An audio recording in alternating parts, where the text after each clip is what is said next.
Tier 2 80 Pichavaram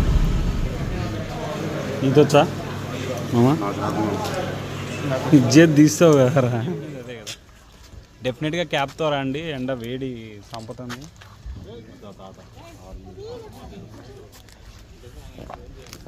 మనకేనా జై బాలయ్య అంతా అలవాటు ఉండాలా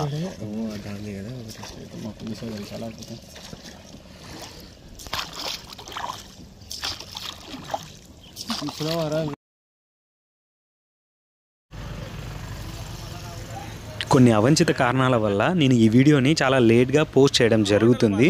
మా అరుణాచలం ట్రిప్ ఇది. యాక్చువల్లీ డే 1లో మేము కాన్పాకం టెంపుల్, కొన్ని హనుమాన్ టెంపుల్, కొన్ని టెంపుల్స్ అయితే చూడడం జరిగింది. ఫస్ట్ డే 1 వీడియో చూడకపోతే డే 1 వీడియో చూడండి. డే 2 వీడియో ఏంటనేది మీకు క్లియర్గా అర్థమవుతుంది. డే 2లో వచ్చేసి మేము స్ట్రైట్గా కాణిపాకం నుంచి కొన్ని టెంపుల్స్ చూసిన తర్వాత స్ట్రైట్గా పుదుచ్చేరి రావడం జరిగింది. పుదుచ్చేరిలో ఎంట్రన్స్లోనే ఒక రూమ్ తీసుకున్నాం. చెప్తే నీకు ఈరోజు ఇప్పుడు పోతున్న ప్లేస్ 1 సెకండ్లో చెప్పాలా, ఆలోచించకూడదు. ఇప్పుడు మనం ఏడిపోతున్నాం పిచ్చాపురంలో ఏడిపోతున్నాం. మేము మార్నింగ్ లేచి అక్కడే హోటల్లోనే కింద ఒక హోటల్ ఉంది, అక్కడ టిఫిన్ చేద్దామని చెప్పి వెళ్ళాము. నేను మొదటిసారిగా అనిపించింది నాకు ప్రాపర్ లాంగ్వేజ్ రాకపోతే ఎంత ఇబ్బంది కలుగుతుందని చెప్పి. ఈ పుదుచ్చేరిలో ఎక్కువగా తమిళనాడు వాళ్ళే ఉంటారు, నియర్ టు తమిళనాడు కాబట్టి, కేంద్రపాలిత ప్రాంతం అయినప్పటికీ తమిళనాడు వాళ్ళే ఉంటారు. ఇక్కడ అసలు వేరే లాంగ్వేజ్ రావట్లేదు తనకి, ఓన్లీ తమిళంలోనే మాట్లాడుతున్నా, మాకు అర్థం కావట్లేదు. అరిటాకు పెట్టి అన్నీ బాగా హోటల్ అయితే మంచిగా అనిపించింది. బట్ టిఫిన్ మాత్రం మేము ఒకటి చెప్తే ఒకటి ఇచ్చారు. ఇడ్లీ సాంబార్ ఒకటే కరెక్ట్గా ఇచ్చారు, మిగతావన్నీ వాళ్ళు ఇచ్చినవే మేము తినేసి బయటకు వచ్చేసినాం అనమాట. మీరు చూడవచ్చు మేము తింది ఈ రెస్టారెంట్లోనే తిన్నాము. బట్ నీట్గా అయితే బాగా నీట్గా మేనేజ్ చేశారు. తమిళనాడులో ఎక్కువగా చాలామంది తింటారు, ఇడ్లీ సాంబార్ ఫేమస్, కానీ ఇక్కడ ఇడ్లీ సాంబార్ కూడా మరీ అంతగా అయితే నాకు అనిపించలేదు.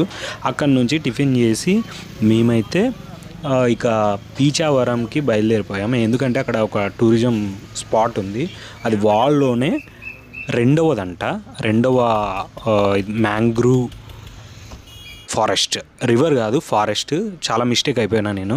అది రివర్ కాదు, వాటర్ ఎప్పుడు అలానే ఉండిపోతాయి. రివర్ అంటే వాటర్ వెళ్తూ ఉంటాయి, బట్ అది అలా కాదు. ఒక గుంటలో ఈ మ్యాంగ్రూవ్ ట్రీస్ అన్నీ ఒక చోట ఉన్నాయన్నమాట. అనకొండ మూవీ మీరు చూసింటే మీకు క్లియర్గా అర్థమవుతుంది. అనకొండ మూవీలో పాము వెళ్ళేటప్పుడు ఆ మ్యాంగ్రూవ్ ట్రీస్ ఉంటాయి, ఒక గుహలు. పాండిచ్చేరి నియర్ జిప్మర్. ఇప్పుడు ఏడిపోతున్నాం? పిచ్చావరం. ఎంత distance? It will take 2 hours journey from Tier 2 80 Pichavaram. Pondicherry వచ్చిన వాళ్ళు పిచ్చావరం పోతారా ఎక్కువ మంది? పాండిచ్చేరి వచ్చిన వాళ్ళు అంటే పిచ్చేరి వేసిన వాళ్ళు పోతారు. నవ్వుతావు ఏంట్రా? పిచ్చావరం పోతారమ్మా? పిచ్చావరం పోతారమ్మా? తెలియదు మామ. తెలియదా? మామకైతే బాగా తెలిసి ఉంటుంది. నేను చూసినారా పాండిచ్చేరి ఫేమస్, ఆ ప్లేసెస్ చూపేలే.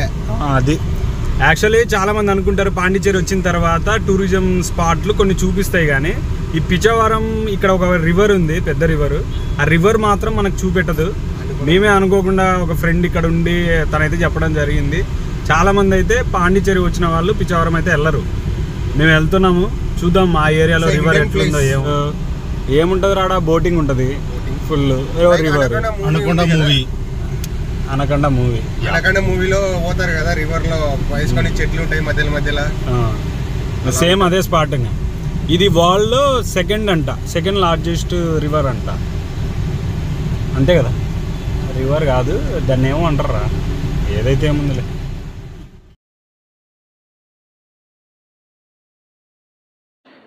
మేము జర్నీ స్టార్ట్ అయిపోయింది. కొద్ది దూరం వెళ్ళిన తర్వాత ఇక్కడ డ్రైవ్ చేసే వాళ్ళు మాత్రం ఏందో నాకు అర్థం అవ్వట్లే. ఎటు పడితే ఎటు పోతున్నారు, ఎడ పడితే ఎడ కట్ చేస్తున్నారు, క్లారిటీ అంటూ ఏం లేదు. పెద్ద వెహికల్స్ బస్సులు అయితే మరి ఘోరంగా డ్రైవ్ చేస్తున్నారు. కార్లే నిదానంగా ట్రాఫిక్లో నిదానంగా వెళ్తుంటే బస్సులు అలా కాదు, దూసుకుని పోతున్నారు. ఈ లొకేషన్ మీరు చూడొచ్చు. ఇక్కడ స్ట్రైట్గా మీరు గమనిస్తే అక్కడ ఒకటి బీచ్ కూడా కనిపిస్తుంది అనమాట. రైట్ సైడ్లో 2 సముద్రాలు ఒక చోట కలిసినట్టు, నది సముద్రంలోకి వెళ్ళే ప్లేస్ అది. బట్ ఆ ఏరియాలో ఒక బీచ్ ఉంటుంది, అది ప్రైవేట్ బీచ్ లాగా అనిపిస్తుంది. ఆ లొకేషన్ కూడా మనం నెక్స్ట్ వెళ్దాం. ఈ ఏదైతే పిచవరం వెళ్తామో అది వెళ్ళిన తర్వాత ఇక్కడ ప్లేసెస్ కూడా కేరళ లాగా అనిపించింది నాకైతే. బాగా నీట్గా అంటే చెట్లు ఎక్కువగా కనిపించినాయి అండ్ ప్రతి చోట కాలువ ఉంది. ఆ ఏరియా నుంచి సముద్రం దగ్గర ప్లేస్ అని కావచ్చేమో కానీ ప్రతి చోట కాలువ అనిపించింది. రోడ్లు మరీ అంత చండాలంగా అయితే లేవు, బాగానే ఉన్నాయి. మధ్యలో ఇక్కడ టెంకాయ పాలు ఎక్కువగా దొరుకుతాయి కదా, నియర్ టు సముద్రం ఉంది అండ్ టెంకాయలు ఎక్కువ కనిపించాయి కాబట్టి టెంకాయ పాలు కూడా చాలా తక్కువ కాస్ట్కే దొరికినాయి. కానీ టేస్ట్ అయితే అస్సలు టేస్టే లేవు. ఒక్క కాయ కూడా తీయలేదు. ఆల్మోస్ట్ మేము ఒక్కొక్కరం 3 కాయలు తాగినాం కానీ మాకు తీయగా అనిపించలేదు. ఇక్కడ నుంచి చూడవచ్చు, మేము బ్రిడ్జి దాటే ప్లేస్ అది లొకేషన్లో. ఆ బ్రిడ్జి మీద నుంచి వెళ్ళే టైంలో ప్రతి చోట వీడియో తీయాలని ట్రై చేస్తా కానీ మరీ అంత క్లియర్గా వీడియో అయితే రాలేదు. బట్ ప్రతి ప్లేస్ కూడా చూడదగ్గ ప్లేసే. మనం అనుకుంటాం ఈ గోవా వేరే వేరే ప్లేసెస్ హై ప్లేసెస్ ఉంటాయి, అంటే హై టూరిజం ప్లేసెస్ ఉంటాయి, కానీ దానికి ఏ మాత్రం తీసిపోని లొకేషన్స్ మనం వెళ్ళే ప్లేస్ ప్రతి ఒక్కటి కూడా. అంటే ప్రకృతిలో నిమిత్తమైన ప్రతి ఒక్కరికి ఈ ప్లేసెస్ నచ్చుతాయి. ఇక కొంతమంది అనుకుంటారుగా బీచ్లు అంట అవి ఇవి ఉండాలి, యాక్టివిటీస్ ఎక్కువ ఉండాలి అనే వాళ్ళకు మేబీ అంత నచ్చకపోవచ్చు పుదుచ్చేరి అనేది. ఈ ఫారెస్ట్కి వెళ్ళే సమయంలో మేము చాలా సెర్చ్ చేసినాం, అసలు ఏముంటాయి ఆ ఫారెస్ట్లో అని చెప్పి సెర్చ్ చేసినాం. కానీ తీరా మేము వెళ్ళిన తర్వాత చూస్తే ఎక్స్పెక్టేషన్స్కి మించి ఉంది అక్కడ ఆ ప్లేస్. మీరు కూడా ఎవరు స్కిప్ చేయకండి, పుదుచ్చేరి వెళ్ళే ప్రతి ఒక్కరు కూడా ఎవరు స్కిప్ చేయకండి. కానీ కనబడతలేదు మామ, కొంచెం గ్లాస్ డౌన్ చేసి పైకి పెట్టు.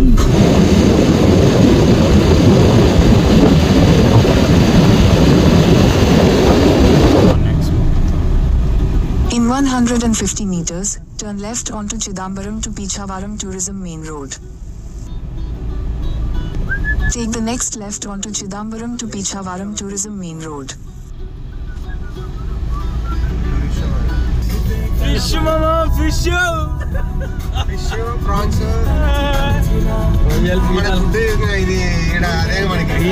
అవుతుంది ఇప్పుడు టైం మనం పోయొచ్చే లోపల.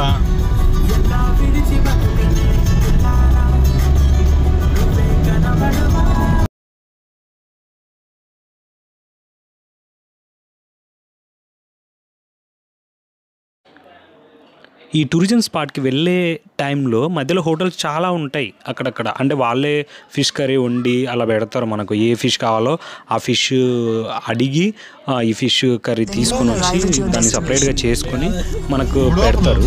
బట్ కాస్ట్ తక్కువ అంటారు కానీ ఎక్కడ కాస్ట్ తక్కువ అయితే లేదు, బాగానే కాస్ట్ చెప్తారనమాట. నేను మళ్ళీ మాట్లాడతాను దాని గురించి. ఇక డెఫినెట్గా ఎండగా అల్లాడుతాం ఉన్నాయా.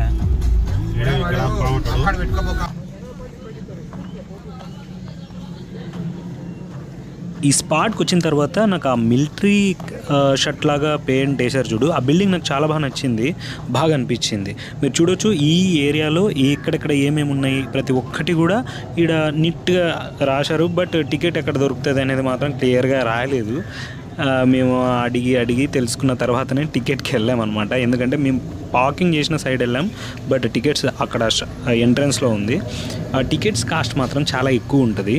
ఎక్కువ ఉన్నా కూడా ఇక్కడ ఇంకొకటి జరుగుతుంది, అది తర్వాత చెప్తా. టికెట్ కాస్ట్ వసూలు చేస్తారు. వసూలు చేసిన తర్వాత కూడా మళ్ళీ మధ్యలోకి వెళ్ళిన తర్వాత కూడా మళ్ళీ ఇక్కడ నుంచి లోపలికి వెళ్తాము, ఇంకా ఎక్స్ట్రా డబ్బులు ఇస్తేనే లోపలికి వెళ్తాము అని చెప్పి చెప్తారు.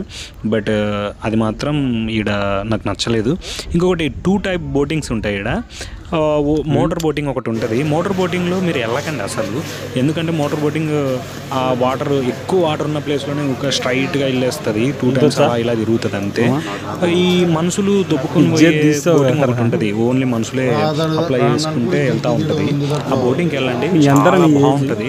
లోపలికి తీసుకెళ్తాడు అనమాట. చూపిస్తా ఇప్పుడు నెక్స్ట్ అదే చూపిస్తా. లోపల ఎలా ఉంటాయి, మ్యాంగ్రోవ్ ట్రీస్ ఎలా ఉంటాయి అండ్ ఆ ప్లేస్ చూడడానికి ఎలా ఉంటుంది అనేది మీకే ఎక్స్పీరియన్స్ అవుతుంది ఈ వీడియో కంప్లీట్గా చూసిన తర్వాత. మనం టికెట్ తీసుకున్న తర్వాత మనకు జాకెట్స్ ఇస్తారు, జాకెట్స్ కంపల్సరీ వేసుకోవాలి. బట్ ఎక్కువ డెప్త్ అయితే ఉండదు, కానీ చాలామందికి ఈత రాదు కదా మన వాళ్ళకి, అలాంటి వాళ్ళు ఉంటారు కాబట్టి ఈ జాకెట్స్ కంపల్సరీ వేసుకోమని చెప్తారు. మనం అలా టికెట్ తీసుకొని టికెట్స్ వాళ్ళకి చూపిస్తే మనకు ఒక బోట్ని స్పాన్సర్ చేస్తారనమాట. కొంతమంది కలిపి ఒక 4-5 మెంబర్స్ కలిపి ఒక బోట్ని అలా ఇస్తారు. మేమైతే ఎవరు వస్తారు మామ? అలా బోట్ కోసం వెయిట్ చేస్తున్నాము. ఒకతను ఉంటాడు అక్కడ, మనం టికెట్ తీసేసుకుని అతను బోట్ ఎవరున్నారు ఎవరు ఖాళీగా ఉన్నారు అనేది చెక్ చేసుకుని అతనికి ఇస్తాడు. ఆ టికెట్ అతను చూసి మనమేనా కాదా అని చెప్పి అడిగి ఎక్కించుకొని వెళ్తాడు అనమాట. మామ ఏం లేకపోయినా కీసోడు జాగ్రత్త పెట్టు మామ, ఊరు పోదాం మనం. ఈ ప్లేస్ కూడా చాలా బాగుంది చూడడానికి, మీరు చూడొచ్చు. నాకు అద్భుతంగా అనిపించింది. సరౌండింగ్ ప్లేస్ క్లియర్గా అనిపిస్తుంది చూడు. అక్కడ స్ట్రైట్గా అనిపించేవే మ్యాంగ్రూవ్ ట్రీస్ అన్నమాట. దీన్ని మ్యాంగ్రూవ్ ఫారెస్ట్ అని చెప్పి పిలుస్తారు. కానీ మనం మిస్టేక్ అయిపోయినాం. రివర్ వాటర్ ఉన్నాయి కదా, రివర్ అనుకుంటూనే ఉన్నాం. బట్ ఇది రివర్ అయితే కాదు, మ్యాంగ్రూవ్ ఫారెస్ట్. ఇది ప్రపంచంలోనే రెండే ఉండేది, రెండవదంట. ప్రపంచంలోనే అతిపెద్ద మ్యాంగ్రూవ్ ఫారెస్ట్ రెండవదంట. చూడు, ఇతనైతే నాకు కొద్దిగా హ్యాపీగా అనిపించింది, కొద్దిగా బాధగా అనిపించింది. అతను చాలా ఇబ్బంది పడిపోతున్నాడు అనడానికి, బక్కగా ఉన్నాడు కాబట్టి. బట్ మనం ఏం చేయలేము, ఇంకా వాళ్ళ కూటి కోసం కోటి విద్యలు అని చెప్పి చెప్తారు కదా, అలా తప్పదు. బట్ వీళ్ళు మాత్రం మనీ బాగానే ఎర్న్ చేస్తున్నారు. అది వీళ్ళకి వస్తుందో కాదో మనకైతే తెలియదు. ఎందుకంటే మనం ఇప్పుడు ఆడ కనిపిస్తున్న మ్యాంగ్రూవ్ ట్రీస్ దగ్గరికి వెళ్ళిన తర్వాత వీళ్ళు కొద్ది లోపలికి వెళ్తారు, బాగానే వెళ్తారు. వెళ్ళిన తర్వాత కొన్ని ఎలా ఉంటాయంటే గుహల్లా ఉంటాయి. ఆ గుహాలకి వెళ్ళే టైంలో వీళ్ళు ఏం చేస్తారు, మేము ఇక్కడి వరకే, మేము కావాలంటే ఎక్స్ట్రా మనీ ఇవ్వండి, ఇంకా లోపలికి వెళ్తా, లోపల ఇంకా బాగుంటుంది అని చెప్పి చెప్తారు. బట్ లోపల ఏముంటుందంటే ఒక గుహలాగా బాగానే బాగుంటుంది. బట్ ఎక్స్ట్రా మనీ అనమాట, ఎక్స్ట్రా మనీ వీళ్ళు వసూలు చేస్తున్నారు. అదొక్కటి నాకు బాగా అనిపించలేదు. అండ్ ఇక టైమింగ్స్ కూడా ఉంటాయి. టైమింగ్స్ డే టైంలోనే ఎక్కువ ఉంటుంది, 4 కల్లా క్లోజ్ అయిపోతుంది. కాబట్టి డే టైంలో ఎండలు భయంకరంగా ఉంటాయి. మేము చెమటతో నిండిపోయినాం చెప్పాలంటే, ఆ చెమటతో నిండిపోయినాం. మీరు కంపల్సరీ మీరు ఇక్కడికి కనుక వస్తే క్యాప్స్ మాత్రం డెఫినెట్గా తీసుకోండి. అక్కడ మేము ఏమనుకున్నాము, అక్కడ క్యాప్స్ ఉంటే క్యాప్స్ కొనుక్కుందామని చెప్పి అనుకున్నాము. కానీ అది ఆ స్పాట్ ఇంకా ఎక్కువ మందికి రీచ్ అవ్వలేదు అనుకుంటా, ఎక్కువ జనాలు అయితే రావట్లేదు ఈ స్పాట్కి. కాబట్టి అక్కడ క్యాప్స్ మాకైతే ఏం కనిపించలేదు. ఓన్లీ కొంతమంది మాత్రమే టికెట్స్ కౌంటర్ అని, అవి చిన్నవి బోటు ఏరియా అని ఒకటి, జాకెట్స్ రూమ్స్ ఒకటి, అట్లా మాత్రమే అనిపించినాయి. కానీ క్లియర్గా అయితే కనిపించలేదు. ఈవినింగ్ లేదు, 4 వరకే అంతే. నేనైతే ఫస్ట్ టైం ఇలాంటి లొకేషన్ చూడడం, ఇలాంటి లొకేషన్ ఒకటి ఉందని కూడా నాకు పుదుచ్చేరి వెళ్ళేంత వరకు తెలియదు. అక్కడ ఉండే ఒక పర్సన్ నాకు చెప్పడం వల్ల మేము ఈ ప్లేస్కి వెళ్ళడం జరిగింది. అండ్ సెర్చ్ చేసినప్పుడు కూడా నాకు మరీ ఈ ప్లేస్ అంత టూరిజం స్పాట్ అని చెప్పి నాకైతే ఎక్కడ చూపించింది. బట్ అంత క్లియర్గా దీనికి వెళ్ళాలి అనేలాగా నాకు అనిపించలేదు అనమాట. కానీ తీరా ఈ ప్లేస్కి వచ్చి చూస్తే మా అరుణాచలం ట్రిప్లో the best place tourism spot అని చెప్పొచ్చు.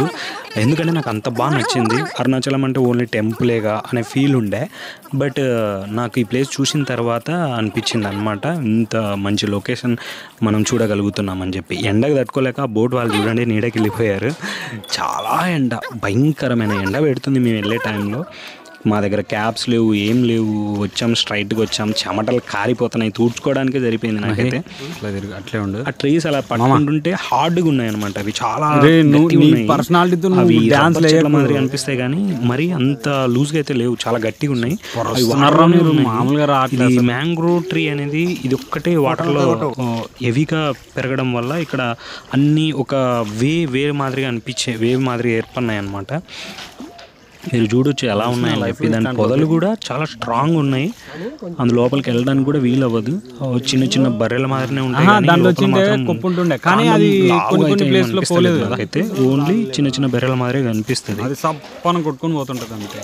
ఒకటే చెప్తున్నా, పుదుచ్చేరి వెళ్ళే వాళ్ళు మాత్రం ఈ మ్యాంగ్రూవ్ ఫారెస్ట్ని మాత్రం మిస్ అయ్యారంటే ఇక వేస్టే. అరుణాచలంకి దగ్గరలోనే ఉంటుంది ఈ ప్లేస్. మీరు అరుణాచలం కనుక ప్లాన్ చేస్తే ఫస్ట్ ఈ ప్లేస్ చూసిన తర్వాతనే టెంపుల్స్ని అరుణాచలానికి వెళ్ళడానికి ట్రై చేయండి. ఎందుకంటే అరుణాచలంకి వెళ్ళి ఈ ప్లేస్కి అయితే రాకండి. మనం మేబీ కొంతమంది ఉంటారు ఫిష్ తినేవాళ్ళు, ఇంత దూరం వచ్చారు కదా, సముద్రపు చేప దొరుకుతాయి కదా, ఇవి తిందామనే ఫీలింగ్ చాలామందికి ఉంటుంది.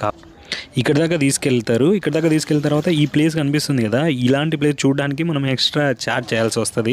ఎందుకంటే మధ్యలో ఆపి మేము ఇక్కడ దాకా వెళ్తాము, కావాలంటే ఎక్స్ట్రా డబ్బులు ఇవ్వండి, లోపల ఇంకా బాగుంటుంది అని చెప్పి చెప్తారు. ఇలా ఉంటుంది అనమాట. ఆ ప్లేస్ వచ్చేసి మొత్తం కప్పేసి ఉంటుంది. మీరు సపోజ్ అనకొండ సినిమాలో మీరు ఏదైతే మ్యాంగ్రూవ్ ఫారెస్ట్ ఒకటి చూస్తారు కదా, సేమ్ టు సేమ్ అంతకంటే ఇంకా బాగానే కనిపిస్తుంది, అంతకంటే బాగుంటుంది, చాలా బాగా కనపడుతుంది. కొంతమంది అయితే ఇక్కడ వచ్చి చూసి లోపలికి ఎండకు తట్టుకోలేక కాసేపు ఆపండి, కాసేపు బోట్ ఆపండి, నీడకు ఆపండి అని చెప్పి చెప్తున్నారనమాట. అంత ఎండ పెడుతుంది మేము వెళ్ళేటప్పుడు, ఎందుకంటే సమ్మర్ టైంలో వెళ్ళాం కాబట్టి ఘోరంగా ఉంది ఎండ. రిటర్న్ వచ్చిన తర్వాత నాకు అనిపించింది ఏంటంటే అక్కడ నిలబడి ఉంటే హాయిగా, ఎందుకంటే ఈ ఎండలో వేడికి తట్టుకోలేక మా వాళ్ళైతే అల్లాడిపోయారు. ఈ మ్యాంగ్రూవ్ ఫారెస్ట్ చూసిన తర్వాత మధ్యలో నేను చెప్పా కదా హోటల్స్ ఉంటాయి, వాళ్ళు పిలుస్తారని చెప్పి, తక్కువ కాస్ట్ అని చెప్తారు, బట్ వాళ్ళు కొన్ని రకాల మాత్రం ప్యాకేజ్ లాగా ఇచ్చేస్తారు. ఇలా ఎక్స్ట్రా చేపను చూపించి ఇది చేయాలి, ఇది 450 దాకా తీసుకున్నారు. అలా కాస్ట్తో మనకు వాళ్ళు దాన్ని సపరేట్గా మనం ఎలా కావాలంటే ఎలా చేయమంటే అలా వండించి మనకు సర్వ్ చేస్తారనమాట. టేస్ట్ అయితే బాగానే ఉంది కానీ అమౌంట్ మాత్రం చాలా ఎక్కువ అయిపోయింది. ఈ మ్యాంగ్రూవ్ ఫారెస్ట్ చూసి మనం మళ్ళీ పుదుచ్చేరికి రావడం జరిగింది. పుదుచ్చేరిలో బాగా ఫేమస్ అయిన బీచ్లు 2 ఉన్నాయి. 2లో ఇంకా బాగా యాక్టివిటీస్ జరిగే బీచ్ వచ్చేసి ఇది ప్యారడైజ్ బీచ్. దీంట్లో ఎక్కువ యాక్టివిటీస్ జరుగుతాయి. మేము చేసిన మిస్టేక్ ఏంటంటే మేము ఏదైతే మ్యాంగ్రూవ్ ఫారెస్ట్కి వెళ్ళామో వెళ్ళి వచ్చే టైంకి సాయంత్రం అయిపోయింది. ఇది సాయంత్రం 6 o'clock అనుకుంటా, 6:30 ఆ టైంలో క్లోజ్ చేస్తారనుకుంటా. మేము వచ్చే టైంకి ఆల్మోస్ట్ క్లోజింగ్ టైం అనమాట. తను రిక్వెస్ట్ చేసి కనీసం మేము చూస్తాం లోపలికి వెళ్ళి ఎలా ఉందో అని చెప్పి, యాక్టివిటీస్ చేయడానికి అయితే ఏం లేవు, బట్ లోపలికి వెళ్ళి ఆల్రెడీ జనాలు అందరూ వెళ్ళిపోయారు, లోపలికి వెళ్ళి చూద్దామని చెప్పి రిక్వెస్ట్ చేసాం వాళ్ళని. మార్నింగ్ రమ్మన్నారు, బట్ మనం మార్నింగ్ ప్లాన్ వేరే ఉంది, డైరెక్ట్ అరుణాచలం వెళ్ళాలి కాబట్టి మేము వాళ్ళని రిక్వెస్ట్ చేసి లోపలికి వచ్చాము. లోపల చూస్తే నేను ప్రైవేట్ బీచ్ అనిపించింది నాకైతే, ఇది గవర్నమెంట్ నడుపుతున్న బీచ్ అయితే కాదు అనిపించింది. నడుపుతున్నారు తెలియదు కానీ మాత్రం అమేజింగ్, బాగా డెకరేట్ చేశాడు, బాగా కట్టాడు. బయట చూడడానికి ప్లేసెస్ కానీ హోటల్స్ కానీ డిఫరెంట్గా బాగా కట్టాడు అనమాట. అండ్ ఇక్కడ సముద్రం యాక్టివిటీస్ బాగా జరుగుతాయంట. అది డే టైంలో వస్తేనే మనకి ఎక్స్పీరియన్స్ అవుతుంది. మేము వెళ్ళే టైంకి కొంచెం అక్కడ చూడొచ్చు, బీచ్ మొత్తం ఖాళీగా అనిపిస్తుంది. ఏంటంటే ఇసుక మామూలుగా మేము గోవా వెళ్ళినప్పుడు ఎలా ఉంటుంది, అది ఒక రఫ్గా అనిపించేది, స్మూత్ గా అయితే ఫినిషింగ్. ఇది బెడ్ లా అనిపిస్తుంది, ఇట్లా పట్టుకుంటే చాలా స్మూత్ గా ఉంది, అంత స్మూత్ గా ఉంది, మనకు అంటుకుంటే అసలు చాలా బాగుంది. వాటర్ కూడా ఇక్కడ చూడడానికి వాటర్ కూడా ఉంటాయి సముద్రంలో, అది కామన్, అది దాంట్లో పార్టీలు తోటకూర అన్నీ జరుగుతుంది. అక్కడ అసలు మనం ఒకసారి లోపలికి వెళ్ళి వచ్చేస్తే పొరపాటున మనం దాంట్లో స్విమ్ చేసినామంటే మొత్తం ఇసుకతో నిండిపోయేది. ఇక్కడ మాత్రం ఇసుక ఇట్లా వాటర్ పడిన తర్వాత తొక్కుతున్నా కూడా మనకి కాళ్ళకు కూడా మరీ ఎక్కువగా అంటుకోవట్లేదు అనమాట. చాలా బాగుంది బీచ్ మాత్రం. నాకు ఈ ప్యారడైజ్ బీచ్ ఏదైతే పుదుచ్చేరిలో ప్యారడైజ్ బీచ్ ఉందో ఈ బీచ్ మాత్రం చాలా బాగా నచ్చింది. ఆల్మోస్ట్ క్లోజింగ్ టైం అనమాట మేము వెళ్ళింది. జనాలు ఎవ్వరు లేరు, మీరు చూస్తున్నారు కదా, ఎవ్వరు లేరు. కానీ నెక్స్ట్ టైం వెళ్తే కంపల్సరీ టైం కనుక్కోవాలి. ఈ ప్యారడైజ్ బీచ్ ఏ టైంలో అయితే ఉందో ఈ ప్యారడైజ్ బీచ్ చూసుకునే మనము ఏదైతే మ్యాంగ్రూవ్ రివర్ పిచావరం ఉందో ఆ పిచావరంకి వెళ్ళొచ్చు. ఇంకోటి రాక్ బీచ్కి వచ్చాము. రాక్ బీచ్కి వచ్చే లోపల నైట్ అయిపోయింది. అసలు రాక్ బీచ్ నేను ఎంతో ఎక్స్పెక్ట్ చేసా ఎలా ఉందని చెప్పి, ఏం లేదండి. ఒక రోడ్డు ఉంది, మామూలు వైజాగ్లో బీచ్ పక్కన రోడ్డు లాగా ఒక రోడ్డు ఉంది, పక్కన రాళ్ళు ఉంటాయిగా, రాక్స్ అన్నీ కొన్ని సినిమాల్లో చూపిస్తారుగా, సేమ్ అలానే నైట్ టైం కాబట్టి కనిపించలేదు. ఇక్కడైతే బీచ్ అనేది లేదు, మ్యాక్సిమం రాళ్ళు ఉన్నాయి, వాటర్లోకి వెళ్ళడానికి కూడా లేదు. ఆ రాళ్ళు జస్ట్ అలా ఉన్నాయన్నమాట. నాకు పెద్దగా ఏం అనిపించలేదు రాక్ బీచ్. ఇక్కడ రూమ్స్ కూడా దొరుకుతాయంట రాక్ బీచ్ దగ్గరలో, అంటే సముద్రం పక్కనే రూమ్స్ దొరుకుతాయంట. ఇక్కడ ఇంకొకటి ఫేమస్ ఏంటంటే మందు తాగే వాళ్ళకి మాత్రం తక్కువ కాస్ట్లో ఇక్కడ అయితే మనకు మందు అవైలబిలిటీలో ఉంటుంది. మ్యాక్సిమం బయటకు అయితే తీసుకెళ్ళేవారు. ఇది కేంద్రపాలిత ప్రాంతం కాబట్టి ఇక్కడ ట్యాక్సెస్ తక్కువ కాబట్టి డ్రింక్ తాగేటోళ్ళకి తప్పకుండా పైసా వసూలు అని చెప్పొచ్చు. అంత తక్కువ ఈ బ్రాండ్లను చూసి నాకు దిమ్మ తిరిగింది. అసలు మనలో ఇన్ని బ్రాండ్లు, ఇన్ని రకాల బ్రాండ్లు ఎలా ఉన్నాయి, అసలు తాగేటోళ్ళకన్నా గుర్తుంటుందో లేదో కూడా నాకైతే తెలియదు. కాస్ట్ కూడా అంతే, 3 years back, 5 years back, 10 years back అలా ఉన్నాయి. ఆ సీసాలు చూస్తుంటే అవి నిజమో అబద్ధమో మనకి డెకరేట్ చేసి పెట్టారు. కాస్ట్ కూడా 2000 అంట. ఇవి అంటే 5 years బ్యాక్ వైన్ కానీ రమ్ము కానీ ఇలాంటివి ఉంటాయి కదా, ఇవి కాస్ట్ చాలా ఎక్కువ ఉన్నాయి. బట్ అవి తాగే వాళ్ళకి మనకు అర్థమవుతుంది, మనకు తెలియదు పెద్దగా. నేను చూద్దామని చెప్పి లోపలికి వెళ్ళి తను రిక్వెస్ట్ చేస్తా, బ్రో నేను వీడియో తీసుకోవచ్చా అంటే ఓకే నో ప్రాబ్లం అన్నాడు. అందుకని నేను వీడియో తీయడం జరుగుతుంది. ఎక్కువగా పుదుచ్చేరిలో చెప్పాలంటే ఈక్వల్ టు రెండో గోవా అని చెప్పొచ్చు. గోవాలో అయితే ఎలాగైతే మందు దొరుకుతుందో ఇక్కడ కూడా మందు తక్కువ కాస్ట్ దొరుకుతుంది, కానీ ఇక్కడ క్వాలిటీ మందు దొరుకుతుంది పుదుచ్చేరిలో. గోవాలో నాకు మా ఫ్రెండ్స్ వాళ్ళు వీళ్ళు కలిసి వెళ్ళినప్పుడు నాకు పెద్దగా ఇవి అనిపించలేదు. మరి మేబీ లోపల ఉన్నాయో లేదో నాకైతే తెలియదు. అక్కడ నుంచి వచ్చిన తర్వాత ఒక హోటల్లో మేము భోజనం తీసుకెళ్ళాం, అంటే ఐ మీన్ నైట్ డిన్నర్కి తీసుకొని వెళ్దామని చెప్పి అనుకుని ఒక హోటల్లో చాలాసేపు అయితే వెయిట్ చేయడం జరిగింది, చాలాసేపు. ఇక ఆ రోజు అలా గడిచిపోయింది. మరుసటి రోజు మేము అరుణాచలం వెళ్ళాలి. ఇంకా 2 రోజులు పుదుచ్చేరిలోనే నైట్ స్టే చేసినాం. ఒక డే 2 నైట్లు పుదుచ్చేరిలోనే మేమైతే ఉన్నాం. తర్వాత మార్నింగ్ లేచి ఒక చోట టిఫిన్ చేసినాం. టిఫిన్ బాగా అనిపించింది, బయట తిన్నా కూడా చాలా బాగా అనిపించింది, బయట రోడ్డు పైన పక్కన ఉన్న దాంట్లో కూడా. నెక్స్ట్ అరుణాచలం. గైస్ ప్రజెంట్ అయితే పుదుచ్చేరి క్రాస్ అయిపోయినాం. పుదుచ్చేరి నుంచి అరుణాచలం ఆల్మోస్ట్ 108 కిలోమీటర్స్ సంథింగ్ ఏమో ఉంది, 1.5 hours అనుకో. ఇక్కడ నుంచి అరుణాచలం అయితే స్టార్ట్ అయిపోయాం. అరుణాచలంలో శివయ్య గురించి కొన్ని విషయాలు అయితే చెప్తారు. అదేంటంటే మనం అనుకుంటే అరుణాచలం వెళ్ళమంట, అక్కడ ఉండే స్వామివారు అనుకుంటేనే అరుణాచలం వెళ్తామంట. నాకు తెలిసి నిన్న మొన్నట్లో స్వామివారు అయితే మా గురించి అనుకున్నట్టున్నారు. మేమైతే అరుణాచలం బయలుదేరిపోయాం, ఆల్మోస్ట్ స్టార్ట్ అయిపోయాం. 1.5 hours తర్వాత పోయి. ఇప్పటికీ వీడియో చాలా లెంత్ అయిపోయింది. నెక్స్ట్ అరుణాచలం వీడియో పార్ట్ 3లో చూద్దాం. గిరి ప్రదర్శనం చేస్తున్నాము. మా టైం వచ్చేసి ఈవినింగ్ 5:40కి అయితే స్టార్ట్ అయినాం. ప్రజెంట్ ఇంకా 1 కిలోమీటర్ ఉంది. 2 hours ఇప్పటి వరకు. ఎంత మామ? 8:20 అంటే ఎంత అవుతుంది? ఇంకా 20 minutes కదా. విత్ మోక్ష మార్గం మధ్యలో మోక్ష మార్గం క్రాస్ చేసి ఇప్పుడు మేము ఆల్మోస్ట్ టెంపుల్కి 1 kilometer డిస్టెన్స్ ఉన్నాం. నాకు తెలిసి ఒక 10 నిమిషాలు వెళ్ళిపోతాం. 3 hours లోపలనే రావడం జరిగింది. ఈ విధంగా మీరు ఎవరైనా వచ్చింటే కామెంట్ సెక్షన్లో కామెంట్ చేయండి. అట్లే